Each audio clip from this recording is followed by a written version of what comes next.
ഇതൊക്കെയുണ്ട് വിശേഷങ്ങൾ. സുഖല്ലേ? പ്രത്യേകിച്ച് കുഴപ്പമൊന്നുമില്ലല്ലോ.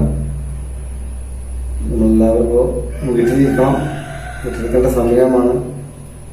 നമ്മളോട് നമ്മളെ കുടുംബക്കാരും അയൽവാസികളും നാട്ടുകാരും അതുപോലെ തന്നെ നമ്മുടെ ജില്ലയിലെ ഉത്തരവാദിത്തപ്പെട്ട ആളുകളും സംസ്ഥാന ഗവൺമെന്റും രാജ്യവും ലോകവും ഒക്കെ നമ്മളോട് ആവശ്യപ്പെടുന്നത് നിങ്ങൾ വീട്ടിൽ ഇരിക്കുക, വളരെ വേണ്ടപ്പെട്ട സംഗതികൾക്ക് മാത്രം പുറത്തിറങ്ങുക.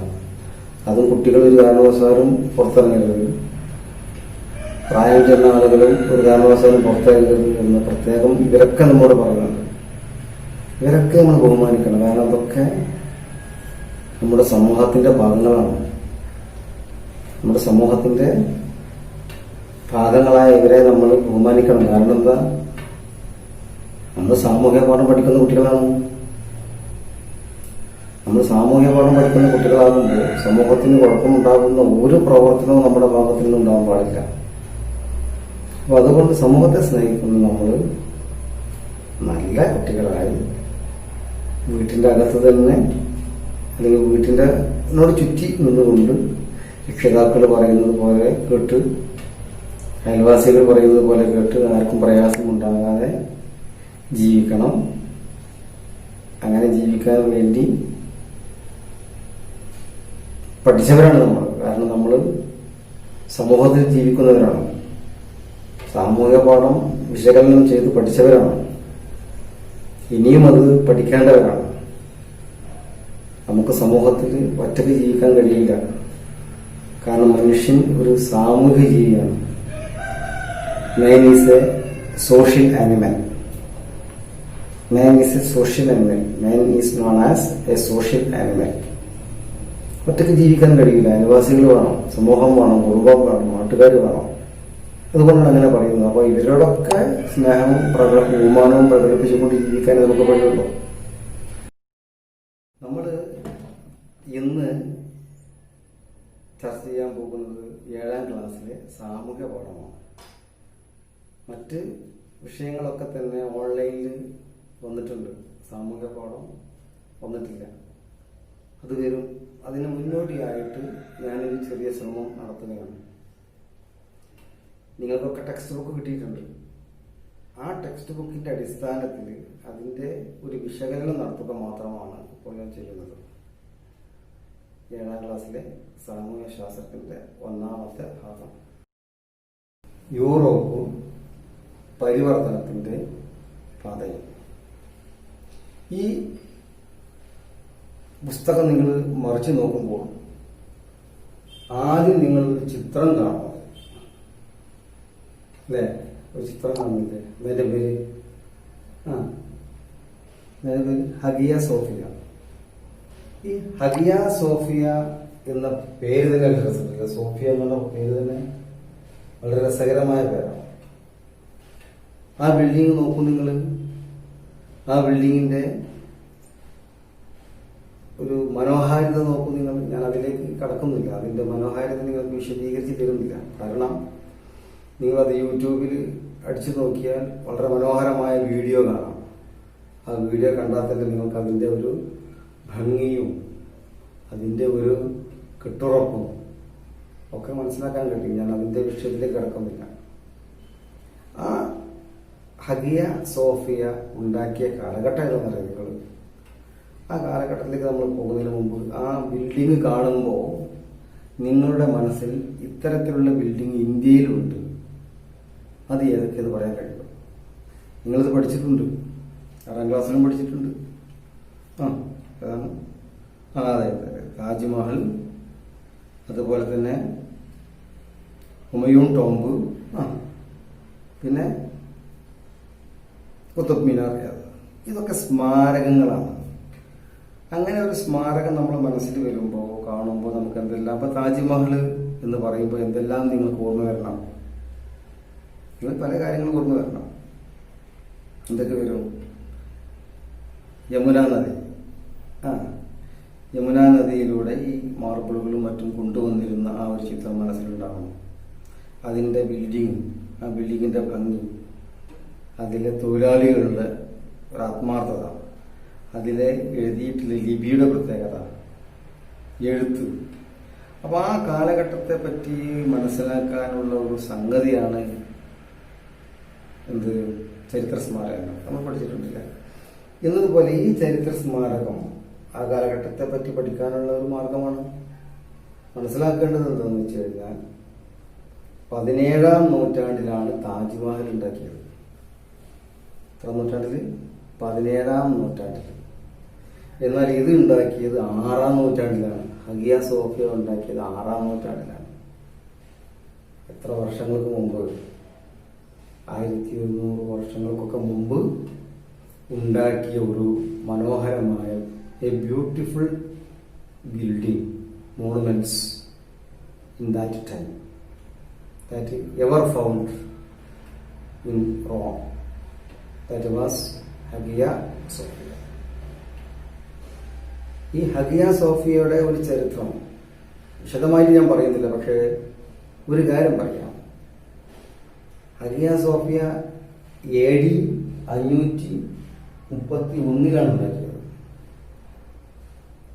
ഈ ഹഗിയ സോഫിയ ഉണ്ടാക്കിയ സമയത്ത് അതൊരു ക്രിസ്ത്യൻ പള്ളിയായിരുന്നു. ക്രിസ്ത്യൻ പള്ളി, ക്രിസ്ത്യാനികളിലെ വിവിധ വിഭാഗങ്ങൾ പിന്നീട് അതിങ്ങനെ മാറി മാറി ഉപയോഗിച്ച് ഏകദേശം 100ഓളം വർഷം അവരത് ഉപയോഗിച്ചു ക്രിസ്ത്യൻ പള്ളിയായിട്ട്. പിന്നീട് 1453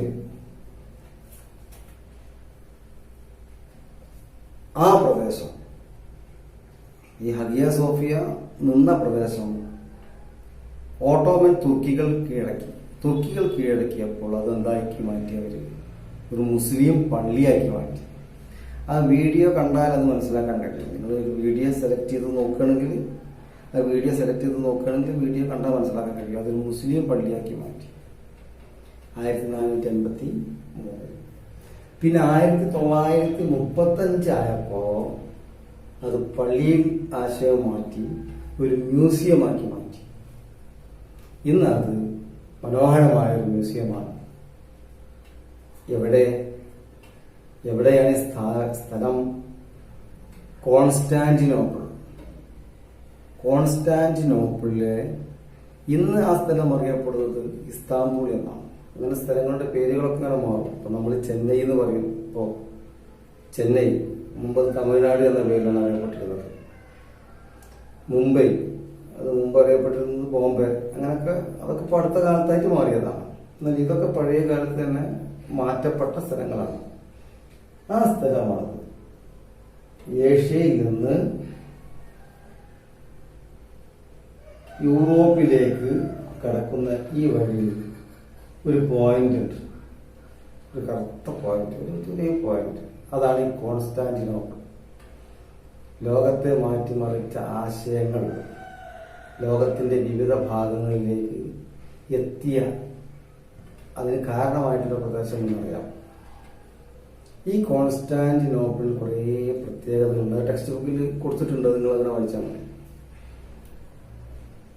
ധാരാളം പണ്ഡിതന്മാരുള്ള പ്രദേശം, ധാരാളം പുസ്തകങ്ങൾ എഴുതപ്പെട്ട പ്രദേശം, അതുപോലെ തന്നെ ഏഷ്യയും യൂറോപ്പും തമ്മിൽ ബന്ധിപ്പിക്കുന്ന, യൂറോപ്പിൽ നിന്ന് കരമാർഗം ഏഷ്യയിലേക്ക് വരാനും ഏഷ്യയിൽ നിന്ന് കരമാർഗം യൂറോപ്പിലേക്ക് പോകാനും ഇതിലൂടെ പോകണം.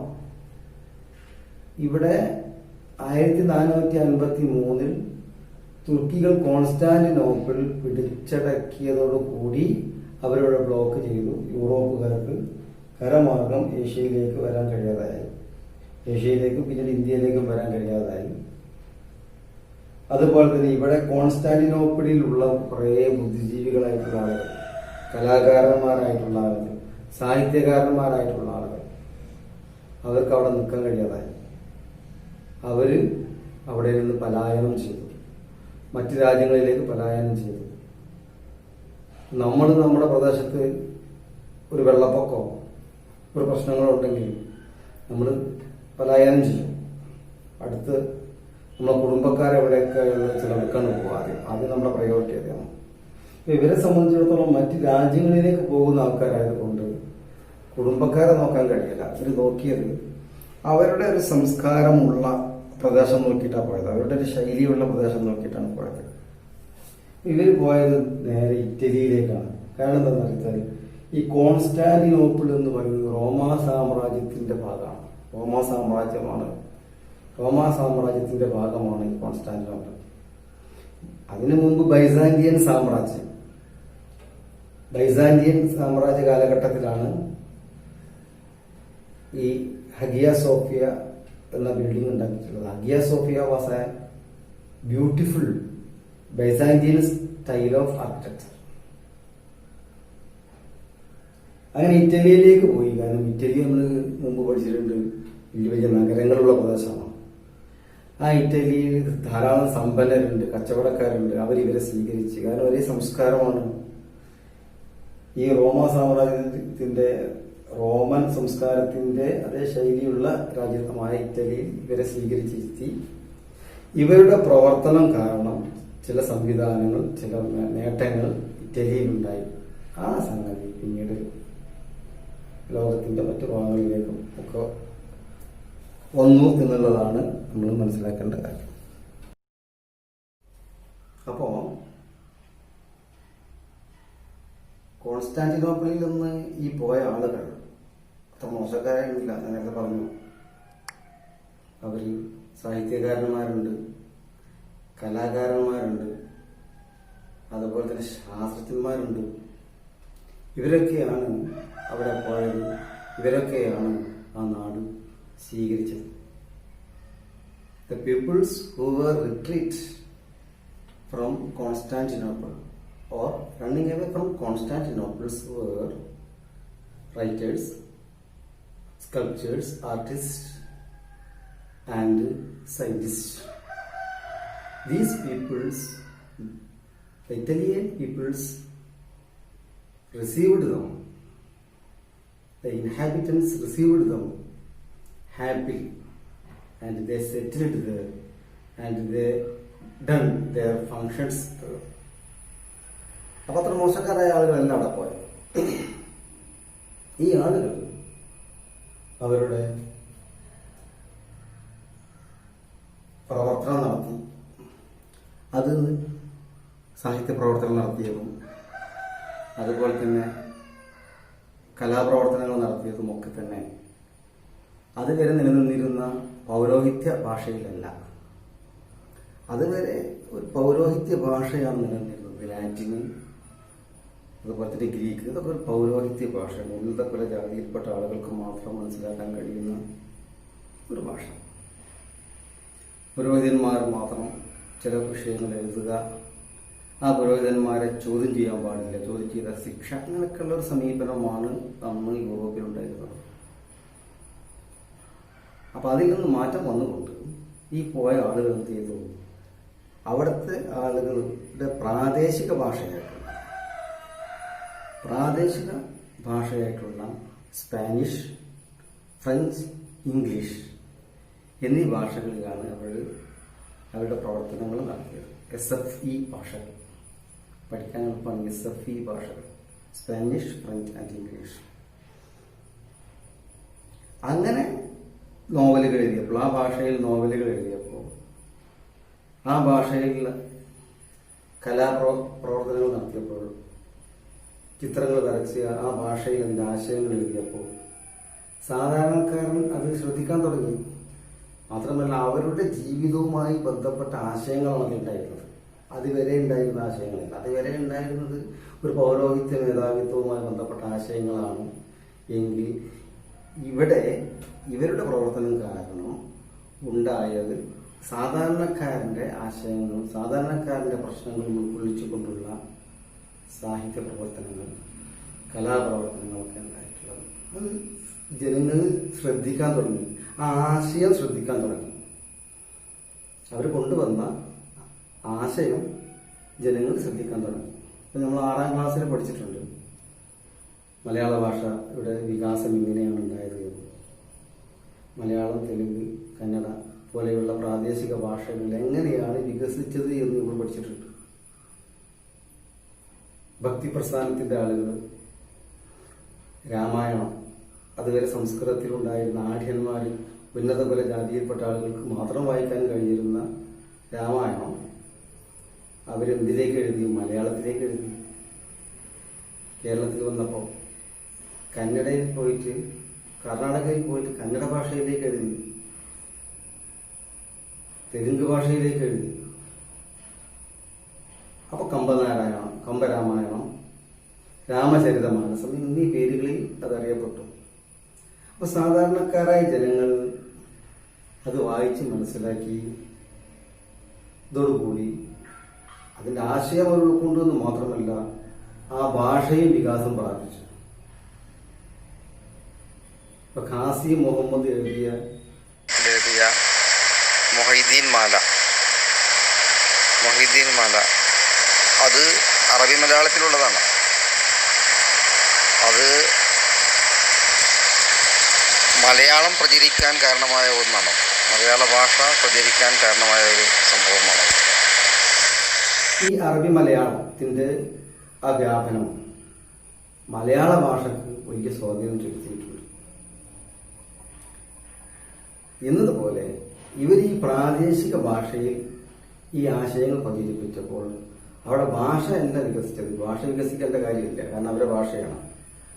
ഈ ആശയത്തിന് പ്രചാരം ഉണ്ടായി. എന്താണ് ഈ ആശയം? സാധാരണക്കാരന്റെ ജീവിതം, സാധാരണക്കാരായ ജനങ്ങളോട് അവരുടെ പ്രയാസങ്ങൾ, ബുദ്ധിമുട്ടുകൾ, അവരുടെ ഇഴുകിച്ചേരലുകൾ, ഈ ആശയങ്ങൾ വെച്ചുകൊണ്ടുള്ള സന്ദേശമാണ് ഇവർ നൽകിയത്. ഇത് മറ്റൊരു കാലഘട്ടത്തിൽ മറ്റൊരു ഇറക്ക് അവിടെ കാരണമായി. അതാണ് നവോത്ഥാന പ്രസ്ഥാനത്തിന് കാരണമായി. റിനൈസൻസ്, അതായത് നിലവിലുള്ള ചിന്താഗതിയിൽ നിന്നുള്ള ഒരു മാറ്റം. മനുഷ്യനെ സ്നേഹിക്കുന്ന, മനുഷ്യ മനസ്സുകളെ സ്നേഹിക്കുന്ന, എല്ലാവരും പരസ്പരം ആദരിക്കുകയും ബഹുമാനിക്കുകയും ചെയ്യേണ്ടവരാണ് എന്ന ഒരു ആശയം ഉണ്ടായി എന്നുള്ളതാണ് അവരുടെ പ്രവർത്തനത്തിന്റെ ഒരു സവിശേഷത. അതാണ് നവോത്ഥാനം എന്ന് പറയുന്നത്. ഇംഗ്ലീഷിൽ പറഞ്ഞത് renaissance. What is renaissance? Renaissance is an upliftment and ഉഷർപ്പ് from the old thinking, from the old belief, from the old to a new era, to a new thinking based on the human values. Based on the human values, a new thinking aroused, that is Renaissance. ആ റിനൈസൻസിന്റെ ഭാഗമായി, ആ നവോത്ഥാനത്തിന്റെ ഭാഗമായി ജനങ്ങൾക്ക് കുറെ കാര്യങ്ങൾ മനസ്സിലായി. അങ്ങനെയാണല്ലോ, കുറെ കാര്യങ്ങൾ മനസ്സിലായി, അവരതിനനുസരിച്ച് പ്രവർത്തിക്കാൻ തുടങ്ങി. ഇപ്പൊ കേരളത്തെ സംബന്ധിച്ചിടത്തോളം പറഞ്ഞാൽ സാഹിത്യം, ഇപ്പോൾ വൈക്കം മുഹമ്മദ് ബഷീർ, നമുക്ക് അറിയാവുന്ന എഴുത്തുകാരനാണ് വൈക്കം മുഹമ്മദ് ബഷീർ. വൈക്കം മുഹമ്മദ് ബഷീറിനെ പോലെയുള്ള, ഞാൻ പെട്ടെന്ന് നിങ്ങൾക്ക് മനസ്സിലാകാൻ വേണ്ടി ഉദാഹരണം എടുക്കുന്നുള്ളൂ. വൈക്കം മുഹമ്മദ് ബഷീറിനെ പോലെയുള്ള ആളുകൾ എഴുതിയ പുസ്തകങ്ങൾ, ഒരു പുസ്തകത്തിന്റെ പേര് പറയും, മക്കൾക്ക് ചെയ്ത പുസ്തകത്തിന്റെ പേര്, എന്റെ ഉപ്പാപ്പാക്ക് ഒരു ആനുണ്ടാകണം. ആ പേര് കേൾക്കുമ്പോൾ തന്നെ വ്യത്യാസം അല്ലേ? അത്തരത്തിലുള്ള പുസ്തകങ്ങൾ വന്നപ്പോൾ സാധാരണക്കാരൻ അത് ശ്രദ്ധിക്കാൻ തുടങ്ങി. സാഹിത്യവും നോവലും, സാഹിത്യത്തിന്റെ ഭാഗമായിട്ട് നോവലുകളും, അതേപോലെ മലയാള ഭാഷ, സാഹിത്യ മേഖല വളരാൻ തുടങ്ങി. സാധാരണക്കാരൻ സാഹിത്യത്തിലേക്ക് ശ്രദ്ധിക്കാൻ തുടങ്ങി. അതുവരെ സാധാരണക്കാരൻ സാഹിത്യത്തിനോട് ശ്രദ്ധിക്കാതിരിക്കുന്ന ഒരവസ്ഥയായിരുന്നു. കാരണം ഉപയോഗിച്ചിരുന്ന ഭാഷയൊക്കെ അത്ര കടുകട്ടി മലയാളമായില്ല. ഉന്നത കുല ജാതിയിൽപ്പെട്ട ആളുകൾക്ക് മാത്രം ദന്തഗോപുരത്തിൽ വിശ്രമിക്കുന്ന സാഹിത്യ പ്രവർത്തനങ്ങൾ മാത്രമായിരുന്നു പലപ്പോഴും അക്കാലങ്ങളിൽ ഉണ്ടായിരുന്നത്. പിന്നീട് സാധാരണക്കാരിലേക്ക് വന്നു. ഇതുപോലെ ഈ റിനൈസൻസ് പ്രവർത്തനം, ഇവരുടെ പ്രവർത്തനം, because after this renaissance the common peoples became uplifted സാധാരണക്കാരായ ജനങ്ങൾ ഉയർന്നു ചിന്തിക്കാൻ തുടങ്ങി. മാനവികത ഉണ്ടായി അവരുടെ ഇടയിൽ. മനുഷ്യരെല്ലാവരും ഒന്നാണ്, എല്ലാ ആളുകളും ഒന്നാണ്, പരസ്പരം സ്നേഹിക്കേണ്ടതുണ്ട്, ഇഷ്ടപ്പെടേണ്ടതുണ്ട് എന്ന ഒരു ചിന്ത, അതാണ് മാനവികത. അപ്പോൾ നവോത്ഥാനത്തിന്റെ ഒരു റിസൾട്ട് എന്ന് പറയുന്നത്, പ്രധാനപ്പെട്ട റിസൾട്ട് എന്ന് പറയുന്നത് മാനവികത എന്ന ആശയം ലോകത്തുണ്ടായി എന്നുള്ളതാണ്. അവിടെ ഉണ്ടായി എന്നുള്ളതാണ്. അവിടെ ഉണ്ടായി എന്ന് പറഞ്ഞു കഴിഞ്ഞാൽ ക്രമേണ അത് ലോകത്തിന്റെ മറ്റു പ്രദേശങ്ങളിലേക്ക് ഭാഗങ്ങളിലേക്ക് എത്തിയെന്നതാണ്. ആ മാനവികതയുടെ ഭാഗമായി ജനങ്ങൾക്ക് പിന്നെ ഫ്രീ ആയി അവർ ചിന്തിക്കാൻ തുടങ്ങി. ഏതാണ് ശരി, ഏതാണ് തെറ്റ്, ഈ പൗരോഹിത്യ മേധാവിത്വം പറഞ്ഞ സംഗതികളാണോ ശരി, അതല്ലാതെ മറ്റുള്ളതാണോ ശരിയെന്ന്. കാരണം ഇവർ ഈ സാഹിത്യ പ്രവർത്തകന്മാർ ഇവർ നടത്തിയ മേഖല എന്ന് പറയുന്നത്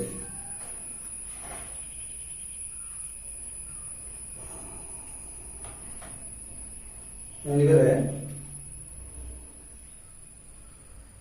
നവോത്ഥാനം സാഹിത്യത്തിൽ വിവിധ നോവലുകളിലൂടെയും കഥകളിലൂടെയും ഒക്കെ വന്നിട്ടുണ്ട്. ഇപ്പോൾ കേരളത്തെ സംബന്ധിച്ചിടത്തോളം ഏറ്റവും നല്ലൊരു സാഹിത്യകാരന്മാർ ഇപ്പോൾ ജീവിച്ചിരിക്കുന്നതിൽ പെട്ട ഒരാളാണ് MT വാസുദേവൻ നായർ. ഇതേപോലെ പല ആൾക്കാരുമുണ്ട്. എന്താണ് സാഹിത്യ പ്രവർത്തനം, നോവൽ?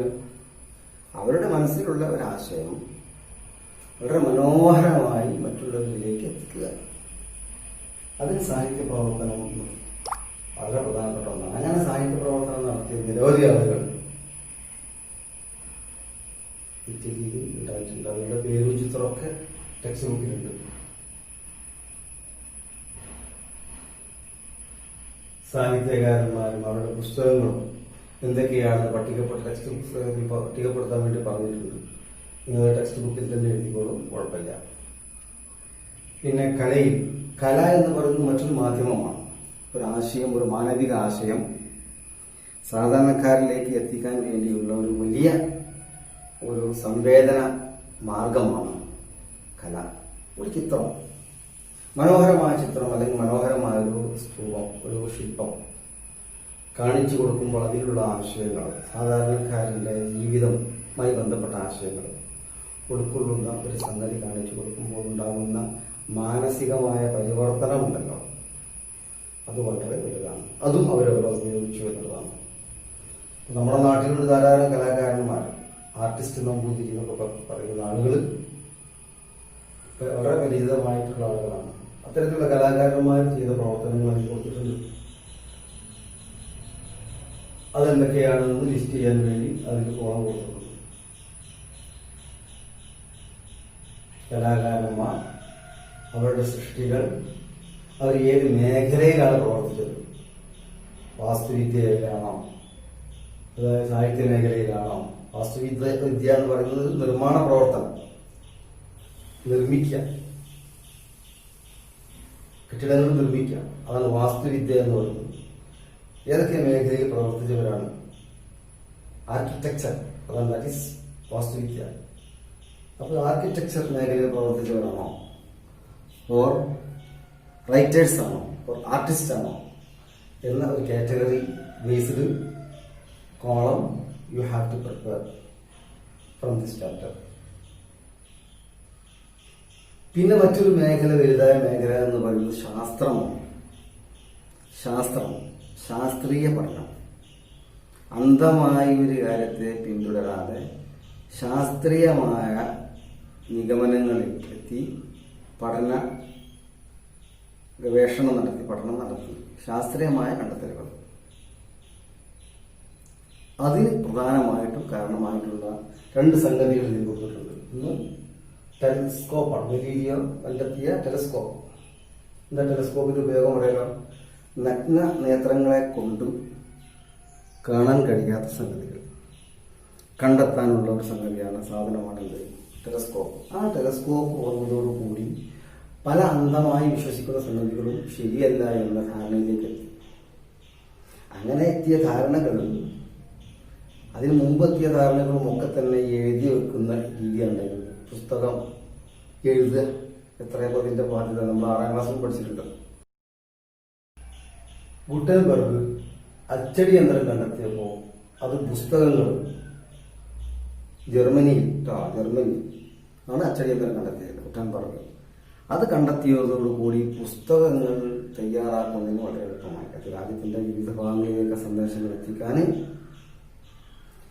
രാജ്യത്തിന്റെ വിവിധ ഭാഗങ്ങളിലേക്ക്, ലോകത്തിന്റെ വിവിധ ഭാഗങ്ങളിലേക്ക് സന്ദേശങ്ങൾ എത്തിക്കാൻ, പുസ്തക രൂപത്തിൽ എത്തിക്കാൻ വളരെ എളുപ്പമായി. ടെലസ്കോപ്പിന്റെയും അച്ചടിയന്ത്രത്തിന്റെയും കണ്ടുപിടുത്തം വളരെയധികം സഹായിച്ചു. അപ്പോൾ അന്ധമായിട്ടുള്ള പൗരോഹിത്യ മേധാവിത്വം അവസാനിക്കാൻ പോകണം. കാരണം ജനങ്ങൾ ക്രിയാത്മകമായി ചിന്തിക്കാൻ തുടങ്ങി, ജനങ്ങൾ കാര്യകാരണ സഹിതം മനസ്സിലാക്കാൻ തുടങ്ങി, ശാസ്ത്രം വളരാൻ തുടങ്ങി. അപ്പൊ സ്വാഭാവികമായിട്ടും മതത്തിലും നവീകരണം വരുത്താൻ തുടങ്ങി. മതം അതുവരെ ഉണ്ടായിരുന്ന അന്ധമായ മത കാഴ്ചപ്പാടിനെ മാറ്റി മതം നവീകരിക്കാൻ തുടങ്ങി. ജനങ്ങളുടെ ഇടയിലേക്ക് ഇത് സ്വീകാര്യമാകണമെന്നുണ്ടെങ്കിൽ ചില മാറ്റങ്ങൾ വരുത്തേണ്ടതുണ്ട്. മതങ്ങൾക്ക് മാറ്റങ്ങൾ വരുത്തേണ്ടതുണ്ട് എന്ന രീതിയിൽ അതിനുള്ള ശ്രമം നടത്തി. അങ്ങനെ ശ്രമം നടത്തിയ ആൾക്കാരുടെ പേരും ടെക്സ്റ്റ് ബുക്ക് എഴുതുന്നു. അപ്പൊ ഇതോടുകൂടിയാണ് നടത്തുക. നിങ്ങൾ ചെയ്യേണ്ട പ്രവർത്തനം ഞാൻ പറഞ്ഞു. കലാരംഗത്ത് പ്രവർത്തിച്ച ആളുകൾ, സാഹിത്യ മേഖലയിൽ പ്രവർത്തിച്ച ആളുകൾ, അവരാരൊക്കെ ടെക്സ്റ്റ് ബുക്കിൽ തന്നെ എഴുതേണ്ടതുണ്ട്. അത് അങ്ങനെ എഴുതി കഴിഞ്ഞിട്ട് നിങ്ങൾ ഫോട്ടോ എടുത്ത് എനിക്കത് അയച്ചു തരാം.